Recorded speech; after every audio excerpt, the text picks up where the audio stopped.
ఒకప్పుడు వైరస్ను గుర్తించాలంటే శాస్త్రవేత్తలు ఏళ్ల తరబడి పరిశోధనలు చేయాల్సి వచ్చేది. కానీ ఇప్పుడు అదే వైరస్ను ఏఐ డిజైన్ చేస్తే, ప్రకృతిలో లేని కొత్త వైరస్ను ఏఐ సృష్టిస్తే, అది ల్యాబ్ దాటి బయటకు వస్తే ఆలోచిస్తుంటేనే వెన్నులోంచి వణుకు మొదలవుతుంది కదా. నిజంగా ఏఐ వైరస్ను సృష్టిస్తే పరిస్థితి ఏంటి? అసలు ఏఐ రూపొందించిన ఈ వైరస్లు ఏం చేయబోతున్నాయి? వీటితో ప్రపంచానికి ప్రమాదమా? భవిష్యత్తులో వైరస్లను సృష్టించే శక్తి కూడా ఏఐ చేతుల్లోకి వెళ్తుందా? ఇప్పుడు ప్రపంచవ్యాప్తంగా ఆందోళన రేపుతోన్న ప్రశ్నలు ఇవే. ఈ ప్రశ్నలకు సమాధానాలు వెతికే ప్రయత్నమే ఇవాళ మన స్పెషల్ ఫోకస్.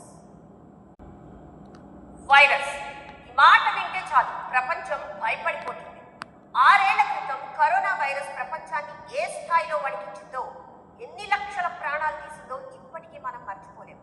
అలాంటి వైరస్ను ఇప్పుడు మనిషి కాదు, ఆర్టిఫిషియల్ ఇంటెలిజెన్స్ క్రియేట్ చేసింది. ప్రకృతిలో ఇంతకు ముందు లేని కొత్త వైరస్లను ఏఐ డిజైన్ చేసింది. అంతేకాదు, కంప్యూటర్లో రూపొందించిన ఆ డిజైన్ను ల్యాబ్లో తయారు చేస్తే అవి నిజంగానే పనిచేశాయిట. దీంతో ఇప్పుడు కొత్త భయం మొదలైంది. ఏఐకు వైరస్లను సృష్టించే శక్తి వచ్చేసిందా? రేపు ఈ టెక్నాలజీ మనుషులపై తిరగబడితే పరిస్థితి ఏంటి? ప్రపంచాన్ని ఉలిక్కి పడేలా చేసిన ఈ ప్రయోగం వెనుక అసలు కథ ఏంటి? ప్రస్తుతం భయపడాల్సిన అవసరం లేదని శాస్త్రవేత్తలు చెబుతున్నప్పటికీ ఒక విషయం మాత్రం స్పష్టం. ఏఐ ఇక కంప్యూటర్ ప్రపంచంలోనే కాదు, అది ఇప్పుడు బయాలజీ టెస్ట్ ల్యాబ్లో కూడా అడుగుపెట్టింది. అసలు ఏఐ ఈ వైరస్లను ఎలా తయారు చేసింది? లక్షలాది జన్యు సమాచారంలో నుంచి కొత్త వైరస్ డిజైన్ను ఎలా రూపొందించగలిగింది? ఇదే ఇప్పుడు మరింత ఆసక్తికరమైన అంశంగా మారింది. ఏఐ సృష్టించిన వైరస్లు మనుషులపై దాడి చేయవు, కానీ బ్యాక్టీరియాపై మాత్రం దాడి చేస్తాయి. మరి ఇది ఎందుకు అంత ముఖ్యమైన విషయం? ఎందుకంటే ప్రపంచాన్ని ఇప్పుడు మరో మహమ్మారి స్థాయిలో భయపెడుతున్న సమస్య యాంటీబయాటిక్ రెసిస్టెన్స్. మందులు పనిచేయని బ్యాక్టీరియా పెరిగిపోతున్నాయి. ఇలాంటి సమయంలో ఏఐ డిజైన్ చేసిన ఫేజ్లు ఆ బ్యాక్టీరియాను వేగంగా చంపగలిగాయని పరిశోధన చెబుతోంది.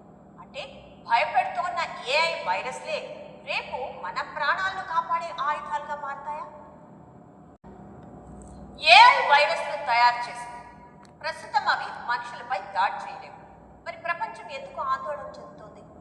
వైరస్ల వల్ల కాదు, వైరస్లను డిజైన్ చేసే ఏఐ సామర్థ్యం వల్లే ఇప్పుడు భయపడాల్సిన పరిస్థితి వచ్చిందా? ప్రకృతిలో లేని జన్యు నిర్మాణాలను ఏఐ రూపొందించగలదని నిరూపితమైన తర్వాత ఈ టెక్నాలజీ భవిష్యత్తులో ఎక్కడికి వెళ్తుందన్నదే అసలు ప్రశ్న. ఒకవైపు కొత్త మందులు, మరోవైపు బయోసెక్యూరిటీ భయం. ఏఐ బయాలజీ కలయిక ప్రపంచాన్ని మార్చబోతోందా?